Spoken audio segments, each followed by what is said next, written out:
Are you having problems that your Paidwork app that it's not working and you want to be able to fix this? Well, then this video is going to be perfect for you, because in this video I'm going to show you a step-by-step guide on exactly how I was able to fix it myself. So firstly, what I did is that I closed the Paidwork app and instead I went into the settings app on my phone. So now in my settings app I just scroll down in here and then I click right here where it says general, as you can see. So I just clicked on general, I scrolled down in here again and I clicked on storage, as you can see.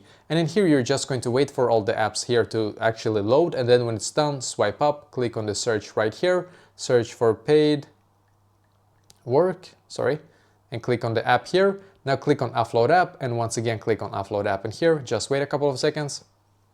Click on reinstall app here, as you can see, and now you're just going to simply wait for the Paidwork app to completely update to its latest version.